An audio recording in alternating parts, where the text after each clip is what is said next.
ang pagtatapos ng laban sa pagitan ng King of Berserk Dragon at ng King of the Dead, gamit lamang ang dagger ng ama ni Jinwoo.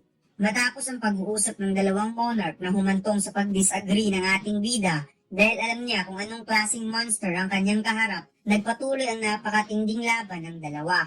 Biglang humaba ang braso ng King of Berserk at nag-transform ito into dragon form upang atakihin si Jinwoo. Subalit mabilis nakatalo ng ating bida at kaagad tinawag si Kaizel upang makalipad sa himpapawid habang tinukuha niya ang Kamish Dagger. Naging totally dragon form ang King of Berserk at kaagad itong nag-follow up ng Blast Breath attack habang nasa himpapawid si Jinwoo. Ngunit inutusan ng ating bida si Kaizel na bumaba upang makalapit ng kaunti habang abala pa ang King of Berserk sa Blast Breath. Kaagad itong tumalon upang atakihin sa malapitan ng kalaban gamit ang dalawang dagger. Ginamit ni Jinwoo ang kanyang bilis upang makapag-penetrate ng damage towards King of Berserk, subalit na-realize ng ating bida ang kapal at tigas ng balat ng kalaban na kahit ang kanyang pinakamalakas na dagger, hindi man lang nakascratch sa balat ng King of Berserk. Nakabalik na si Jinwoo kay Kaizel at inutusan niya ito na lumipat ng ibang posisyon, subalit biglang nag-dragon fearsome roar ang Monarch of Destruction na nagparamdam ng takot kay Kaizel, kaya parang na out of balance ang ating bida. At napansin niyang umikot sa kanyang katawan ang buntot ni Kaizel at inihalo siya papalayo. Maayos naman ang paglanding ni Jinwoo, subalit hindi niya napansin na nag-follow up ng Blast Breath attack ang Monarch of Destruction kaya nagkaroon ng napakalakas na pagsabog. Hinanap ni Antares kung nasaan ang Monarch of Shadow dahil alam niyang hindi daw yun sapat para mapuksa ang ating bida. Habang hinahanap ni Antares ang ating bida, biglang tumalon si Jinwoo at hinawakan niya ang skills ng King of Dragon gamit ang Commander Authority at plano niyang saksakin ng dagger ang mga maliliit na crack upang makapag-penetrate ng damage. Subalit napansin niyang mayroong exterior magma sa balat ng King of Berserk Dragon. Napansin ni Jinwoo na paatake na sa kanyang likuran ang kamay ng Monarch of Destruction. Kaya kaagad umiwas ang ating bida at tinawag niya ang Shadow Soldier na ikinagulat ng King of Berserk dahil tinawag ni Jinwoo ang tatlong Shadow Soldier na dragon. Habang pinagtutulungan ng tatlong Shadow Dragon ng King of Berserk, nakagat nito ang liig ng King of Berserk at ang dalawa ay naghanda upang magpakawala ng Blast Breath attack. Habang ang ating bida nanunood lang sa itaas at nag-isip-isip kung paano niya i-counter ang Monarch of Destruction. Naisip ni Jinwoo, alam niya na hindi niya ito kayang talunin gamit lamang ang tatlong dragon. Dahil ang attack at defense ng Monarch of Destruction ay napakalakas compare sa iba niyang nakalaban. Ibig sabihin wala sa kanyang mga paraan na ginamit noon na gagana against Monarch of Destruction. Kaya kailangan niya na mas malakas pa nga. Kailangan niya ng mas malakas pa na atake upang tatagos sa malamital na armor gamit ang kanyang kamao. Subalit biglang naisip ni Jinwoo ang salitang armor, na parang mayroon siyang naisip na mas maganda pang idea kaya mas lalong umaapaw ang magical energy ng ating bida. Samantalang nagawa ng talunin ni Antares ang tatlong Shadow Dragon at napasabing hindi daw siya kayang pigilan ng isang simpleng puppet lamang na gawa sa mana. Ngunit bigla niyang naramdaman ang napakalakas na magical energy na umiikot sa ating bida, na parang ipo-ipo sa sobrang lakas at napatanong ang Monarch of Destruction kung ano na naman kaya ang pinaplano ng Monarch of Shadow. Habang ang ating bida minaiging mag-focus sa gusto niyang mangyaring form ng kanyang kapangyarihan upang i-counter ang lakas ng Monarch of Destruction. Gusto niya ng massive na lakas na kahit ang sinumang nilala ngayon na nasa planeta at kahit ang kanyang sarili ay hindi maikukumpara sa lakas na makukuha niya. Mas lalong lumakas ang umaapaw na kapangyarihan ni Jinwoo, to the point na kahit ang pinakamalakas na monarch ay nagulat sa kanyang nakita at hindi makapaniwala dahil nagkaroon ng napakalakas na spiritual body manifestation ng ating bida, ang hidden form ng tunay.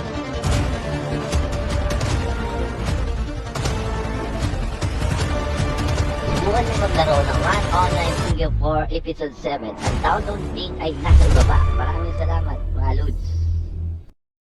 Pinakapangyarihan ng isang Shadow Monarch na hindi niya nakita noon bilang the greatest fragment of brilliant light o bilang isang Shadow Monarch.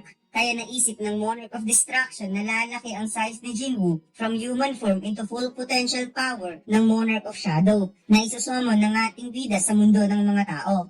Nakita ni Jinwoo ang tunay na kapangyarihan ng pagiging Monarch of Shadow na iniwan sa kanya ni Ashborn. Naramdaman niya ang bottomless na nakakatakot na kapangyarihan na walang katapusang dumadaloy sa kanyang armor. Naunawaan ng Monarch of Distraction kung bakit si Jinwoo ang napili ni Ashburn. Dahil sa buong buhay nito, nakaranas ito ng life between death bago nito nakuha ang kapangyarihan ng pagiging Shadow Monarch. Nag-unleash ng Blast Breath Attack ang King of Berserk Dragon towards Jinwoo, habang ang ating bida ay kalmado lamang hinayaan niyang makalapit ang atake dahil naghanda ito ng isang napakatalas na mana using his commander authority at pinakawalan niya ito sa gitna mismo ng Blast Breath. Nahati ang Blast Breath Attack ng Monarch of Distraction sa lakas ng atake ni Jinwoo hanggang sa tinamaan ng King of Berserk at for the first time nakaramdam ng sakit si Antares sa atake nito. Maya-maya ay nagkatinginan ng dalawa at makikita natin mga lods na sobrang laki na ng Monarch form ni Jinwoo na parang nagmimistulang pet ang Monarch of Distraction. Pagkatapos sabay umatake ang dalawang malakas na Monarchs. Sinubukang atakihin ng King of Berserk ang ating bida gamit ang Dragon Claw, ngunit hinawakan lamang ito ni Jinwoo at nag-unleash ng napakalakas na suntok na sumapul sa mukha ng King of Berserk Dragon. Subalit nakakita ng pagkakataon ng Monarch of Distraction at nag-counter kaagad ito sa pamamagitan ng pagkagat ng katawan ni Jinwoo at inihagis niya ito papalayo. Tumilapon ang ating bida at nabagsakan niya ang castle na ginawa ni Bero para sa kanya at napansin niyang nag-follow up ng atake ang King of Berserk gamit ang Blast Breath Attack. Buti na lang kaagad na iwasan ang ating bida. Subalit wasak pala ang kaliwang braso ni Jinwoo habang gumagawa ito ng Shadow Swords at mabilis itong sumalakay towards King of Berserk.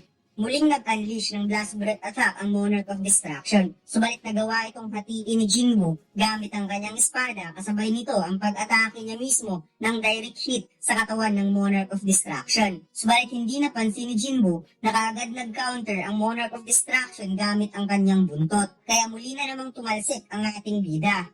Lumipad ang King of Berserk upang makita niya ang posisyon ng Monarch of Shadow at gumawa ito ng napakaraming fireball magic sa himpapawid na kasing laki ng Blast Breath Attack at pinaulanan ng apoy ang ating bida na parang nagmimistulang meteor shower ang ibinagsak ng Monarch of Distraction. Subalit biglang napansin ng Monarch of Distraction ang isang napakalaking Shadow Spear na tumama sa kanyang pakpak. Habang naghanda si Jinwoo ng 6 pa na Shadow Spear na kaagad naman niyang pinakawalan for follow-up attacks, ngunit hindi nagpatalo ang Monarch of Distraction dahil sinalag niya ito sa pamamagitan ng pag-unleash ng Blast Breath Attacks. Nagkaroon ng matinding pressure sa dalawang atake. Pagkatapos gumawa ito ng napakalakas na impact at pagsabog na ang dalawa mismo ang tinamaan sa sarili nilang pinagsamang kapangyarihan.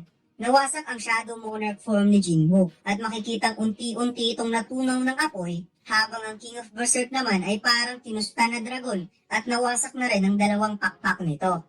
Narealize ni Jinwoo na ang paggamit ng napakalakas na kapangyarihan ay humantong sa pagkadrain ng sarili niyang lakas habang bumalik na rin sa original form ng King of Dragon at sinabi niya kay Jinwoo na tatanungin niya ito sa huling pagkakataon kung ayaw nga ba talaga nitong sumama sa kanya upang sabay nilang talunin ang mga rulers. Muli na namang umaapaw ang kapangyarihan ng ating bida at parang pinagsama niya ang form na ito sa pagiging tao at ang form ng pagiging tunay na Monarch of Shadow upang maging balanse ang kanyang lakas. At sinabi niya sa Monarch of Distraction na hindi siya sasama sa mga halimaw. Kaya napasabi ang Monarch of Distraction na isa kang malaking tanga habang nag-transform ito into humanoid dragon form at kinuha niya ang kanyang dragon sword weapon. Nagkatinginan muna ang dalawang monarchs pagkatapos sabay itong umatake gamit ang kanilang weapon. Habang nagpapalitan ng atake, sinabi ng Monarch of Distraction na kahit ano pa ang gagawin ni Jinwoo, wala naman talagang maiiwan sa kanya dahil habang nakikipaglaban ito, ang Monarch of Transfiguration at ang Army of Distraction ay kasalukuyang winawasak ang lahat na makikita nito. At kahit isa daw itong King of the Dead, ngunit bilang isang tao ay natatakot pa rin daw itong mamatay. Lahat ng pinoprotektahan ni Jinwoo ay malapit ng masunog at magiging abo. Bilang isang tao na nagpo-possess ng kapangyarihan ni Ashburn, alam niyang narinig nito ang hindi mabilang na pag-iyak sa bawat sulok ng mundo. Nagawang mabitawan ni Jinwoo ang kanyang dagger dahil sa lakas ng banggaan ng kanilang weapon. Pagkatapos nasaksak si Jinwoo sa espada ni Antares na ikinagulat ng ating bida, kaya napaatras muna ito. Ininda ng ating bida ang sakit ng kanyang tama at sinubukan pa sana niyang gumalaw, ngunit may nakatutok na ng espada sa kanyang leeg, kaya hindi na siya gumalaw pa. Wika ng Monarch of Distraction, sa pagtahimik ng sangkatauhan ay ang pagsisisi ni Jinwoo dahil hindi ito sumama sa kanya. Wika ng ating bida, kung meron mang magsisisi sa kanilang dalawa, walang iba kundi ang Monarch of Distraction. habang nakatutok pala sa likod ng Monarch of Distraction ang dagger ng ating bida na kinokontrol niya sa pamamagitan ng Commander Authority.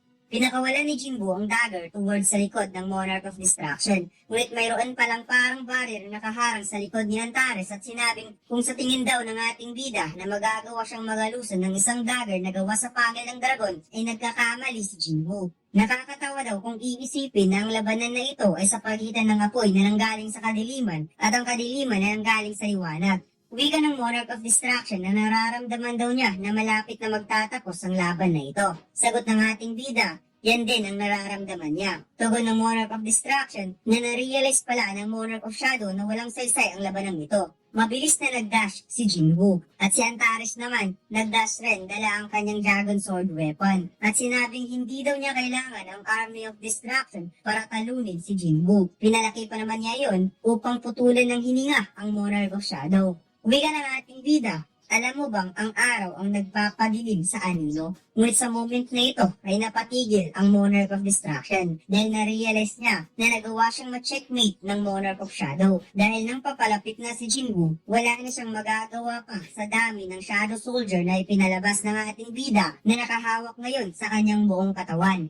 Ang tanging nagawa na lamang ng Monarch of Distraction ay sumigaw at nagpalabas ng magical energy. Ngunit huli na nga ang lahat dahil gamit ang dagger ng ating bida sa pamamagitan ng kanyang buong lakas, nag-unleash ito ng napakalakas na slash. At ipinakita dito ang naging inspirasyon ni Jinwoo kung bakit siya nakikipaglaban hanggang sa huli. Ito ay dahil sa kanyang mga nakaraan, ang kanyang ama, si Ashburn at si Jinwoo na nagsisimula pa lamang na maging malakas. Nagawang maslas ni Jinwoo ang katawan ni Antares from head to bottom at sinabing makikita na daw ng Monarch of Distraction ang sarili nito kung paano magtatapos. At ipinakita ang dagger na ginamit ni Jinwoo upang tapusin si Antares, ang dagger ng kanyang ama. At dito lang nagtatapos ang ating kwento mga lods. Huwag mo sana kalimutang mag-like, comment at mag-subscribe sa ating YouTube channel at mag-follow sa ating Facebook page. Salamat!